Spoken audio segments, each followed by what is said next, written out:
be sure to check out Rob Plays. There you can hang out with me while we play video games and talk about life stuff.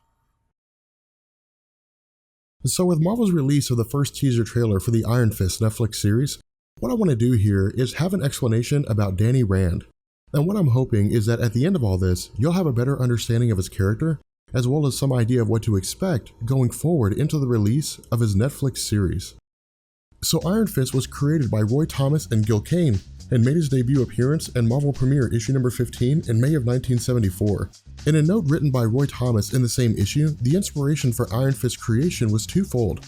First, inspiration for the character came from Roy Thomas's affinity with martial arts movies, which had become extremely popular in the early 1970s, and in fact, the name Iron Fist was taken directly from a line in one of the movies that Roy Thomas had watched. The other inspiration for Iron Fist came in the form of a Golden Age character called the Amazing Man, which was created by Bill Everett in 1939 and starred in his own solo series published by Centaur Publications from 1939 until 1942. Now, in the original issue of the series, the Amazing Man's influence is clear in Iron Fist's first appearance, which also provides his origin story.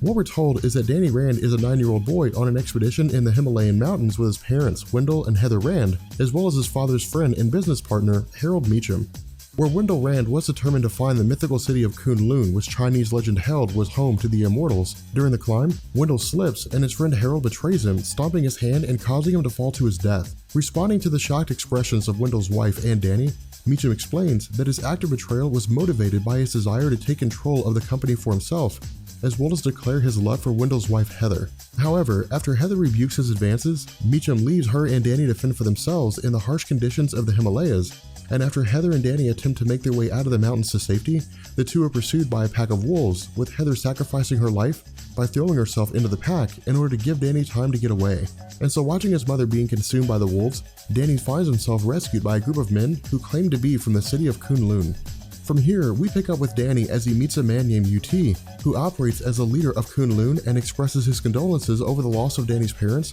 and offers to fulfill any request Danny may have. Taking advantage of the opportunity, Danny quickly responds that what he wants most is revenge, which UT says he cannot give him. Instead, UT takes Danny to Lei Kung, the Thunderer, to be trained in martial arts in hopes that the training will overcome the hatred Danny harbors towards Meacham. And so over the next several years, Danny is trained within the city of Kunlun as an apprentice to Lei Kung, becoming his most promised student, and at the age of 16 is able to steal the crown of Fu His, the king of the Vipers. However, where Danny walks away from the training session feeling that his accomplishment is empty, after several more training sessions, he speaks with UT, who offers Danny the opportunity to gain the power of the Iron Fist, which will require him to defeat the dragon Xiao, the Undying. Accepting the task, Danny's able to subdue the dragon by covering the scar through which the dragon's heart was removed, and in doing so, receives the magical properties of the dragon, giving Danny immortality. Using his temporary inability to die, Danny locates the dragon's heart inside the cavern and plunges his hands into the molten heart repeatedly, allowing Danny to focus all of his energy into his hands and make them as hard as iron. Now from here, the story fast forwards 1 month, where Danny is taken before UT and the Dragon Kings to endure a trial by combat to prove his worthiness to become one of the Immortals. After defeating all the enemies set before him, Danny is brought before the Tree of Immortality by UT and offered a difficult decision. Danny can either gain immortality and live forever, or he can return to the world in which he came from, which is only possible once every decade and happens to occur on the very next day. Announcing his intention to return to this world and seek revenge on Meacham, in an effort to dissuade Danny from his quest, UT reveals that Danny's father Wendell was also UT's brother. However, despite his shock at this revelation, Danny does not allow the information to deter him, and he leaves Kunlun to seek out Meacham in New York City. And so as the origin story begins to wrap up, Iron Fist makes his way to Meacham Industries in New York and finds himself face to face with the man responsible for the deaths of his parents. Confronted with his chance to finally slay Meacham, where Iron Fist initially balks at the revelation that Meacham is now confined to a wheelchair, having lost his legs to amputation due to frostbite that he suffered after getting lost in the Himalayas, Iron Fist finds himself unable to feel anything but pity for Meacham and leaves without harming him, despite Meacham's pleas that he's ready to meet death. Now, because the popularity of martial arts content was running strong in the early to mid-1970s, following this initial story, Iron Fist received his own solo series written by Chris Claremont and drawn by John Byrne in November of 1975. While the duo of Claremont and Byrne was used owing to their popularity on the X-Men line, the series also featured stories with cameos by some of Marvel's most popular heroes, including Iron Man, Captain America, and the X-Men, and also featured the debut of Sabretooth in issue number 14. However, because martial arts craze was dying out, leading to a drop in sales of the Iron Fist title, instead of throwing the series onto the chopping block, Marvel looked to the struggling title of Luke Cage as a way to combine the two characters into a team-up series. To this end, and with Claremont and John Byrne remaining on board to launch the title, Luke Cage's Power Man series was renamed to Power Man and Iron Fist, and the comic numbering was continued with issue number 50, coming out of a two-part story which began in each character's solo series and culminated in their first issue of the team-up. When Luke Cage breaks into Danny Rand's home looking for the information broker Misty Knight, his actions find him coming face-to-face with Colleen Wing, the girlfriend of Danny Rand. Where Iron Fist and Misty Knight come to her aid, but are overpowered by Luke Cage's super strength and bulletproof skin, in the middle of the scuffle and while on the verge of killing Danny, Luke Cage explains that the reason he had broken in was that he'd been blackmailed by the villain known as Bushmaster, who had instructed Cage to kidnap Misty in exchange for clearing Cage's name. Where this story was used as a jumping-off platform for the team-up series, if you're interested in learning more about Power Man and Iron Fist, I urge you to watch my video on Luke Cage Explained, which covers the progression of the series in detail. Suffice it to say, where the writing styles of Mary Jo Duffy and Kurt Busiek took a more comedic approach, which came in opposition to Marvel taking their lineup in the direction of darker and grittier stories, following the death of Gwen Stacy in 1971, after the removal of both Jo Duffy and Kurt Busiek from their writing positions, Editor-in-Chief Joe Shooter placed Christopher Priest on the title as the series' final writer, during which time Iron Fist was killed off. Starting in issue number 117, Iron Fist and Power Man had befriended and mentored a young boy named Bobby Wright, who had the power to transform into a superhero called Captain Hero. However, Danny and Luke also discovered that Bobby's terminally ill with cancer. And so while Iron Fist even used his mystical abilities to drain his own life force to keep Bobby alive for a period of time, until Hank Pym could create a set of negabands based on Kree technology, which he believed would cure Bobby, one of Marvel's most controversial moments came as Bobby lies asleep in the hospital with Iron Fist at his side and Luke Cage waiting in the hallway. Waking up in the middle of the night in a great deal of pain, Bobby attempts to wake up Iron Fist, but is so hysterical that he begins punching him, eventually punching him through a wall, killing him in the process. And so as a result, and with Luke Cage coming into the room to see what had happened, Luke Cage is actually blamed for the murder as Bobby Wright disappears and eventually goes into hiding. Now something that I want to do here is I actually want to point out the real life reason behind the death of Danny Rand and the Power Man and Iron Fist comics with issue number 125. Covered in a personal blog post from 2000 on his own website, writer Christopher Priest had stated that the decision to kill Iron Fist did not come from him and instead came from an assistant of the title's editor, Dennis O'Neil. According to the post, O'Neil and the rest of the team were angry over the series' cancellation owing to the fact that with the title receiving universal acclaim and selling over 100,000 units each month, the eventual decline in sales did not come from the writing of the series and instead came from Marvel's decision to shift the series from bi-weekly to monthly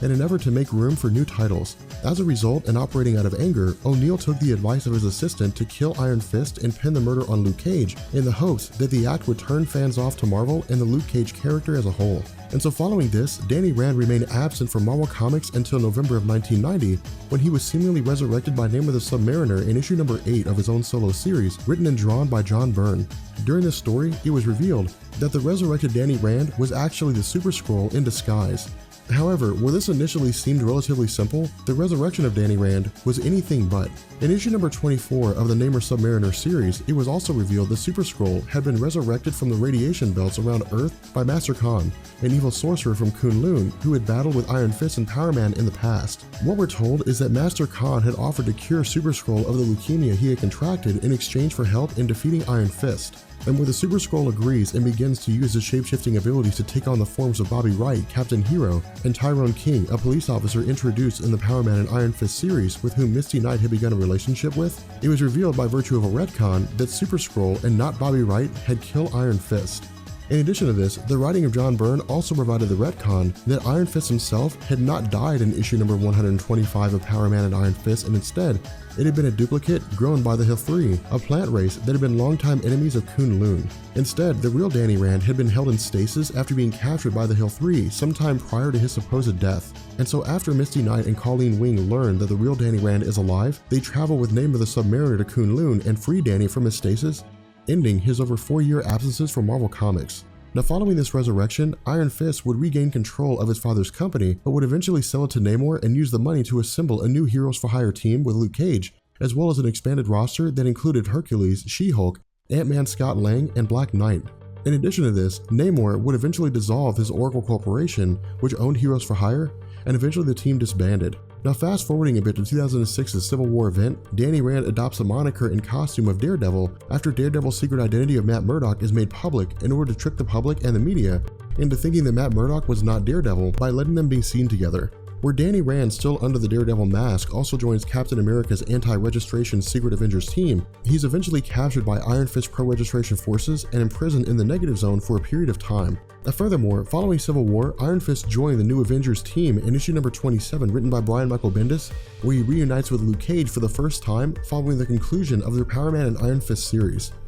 During Danny Rand's time on the New Avengers, he purchases an apartment building for the team to use as their headquarters, but eventually leaves the team following the relocation of their headquarters to Captain America's home in New Avengers number 51, citing personal business that he has to take care of, but informs the team that he'll be available to help out should they need him. It's also during this period that we see Iron Fist get his first solo ongoing series since the cancellation of his 1970 series prior to his first team-up with Power Man. In November of 2006, Marvel launched the Immortal Iron Fist, written jointly by Ed Brubaker and Matt Fraction, with art by David Aja and Travel Foreman. The series focuses on the lineage of the Iron Fist and introduces characters that held the title prior to Danny Rand. And in the first arc of the series, Danny's predecessor, Orson Randall, a veteran of the First World War, who still uses the abilities and immortality of the Iron Fist, is also scarred by his time in combat and becomes a reclusive drug addict. On the run from Hydra and the Steel Serpent, Orson finds Danny and tells him that he trained his father many years ago, and also gives him the book of the Iron Fist and tells Danny that he'll need the book in order to get ready for the tournament of the Heavenly Cities.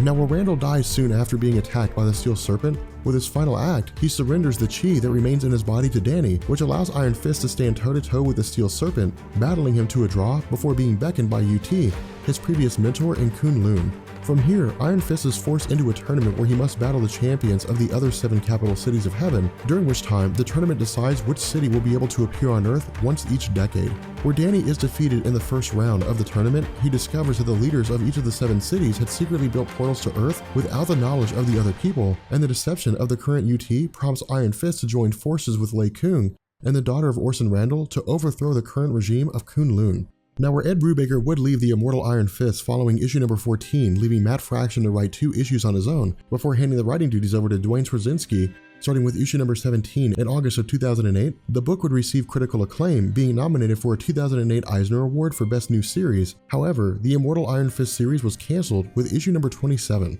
Now, following the cancellation of the Immortal Iron Fist, Danny Rand joins forces with the New Avengers team once again, reuniting with Luke Cage. During this time, he also proposes to Misty Knight, who accepts and informs Danny that she's pregnant with his child. In addition to this, and after the pregnancy is revealed to be false, the two begin living separately, although they continue to be romantically involved. In addition to this, Iron Fist joins a reassembled Defenders team consisting of Doctor Strange, Silver Surfer, Namor, and Red She-Hulk and Matt Fraction's 2011 Defenders series, which only ran for 12 issues and was actually retconned within its own pages so that the Defenders reunion never happened, as Doctor Strange changes the past to avoid the end of the universe brought about by the Defenders' actions. And so in the years leading up to the start of Secret Wars and the launch of All New All Different Marvel, Iron Fist was once again given a solo series in 2014 with Kara Andrews' Iron Fist The Living Weapon, which ran for 12 issues before being cancelled in May of 2015. Now, whether or not Iron Fist will get his own solo series following the launch of All New All Different Marvel is unknown, but what we do know is that Marvel is currently launching a Power Man and Iron Fist team-up series, which goes back to the roots of the original Power Man and Iron Fist series, as it was written by Mary Jo Duffy, Chris Claremont, and Kurt Busiek.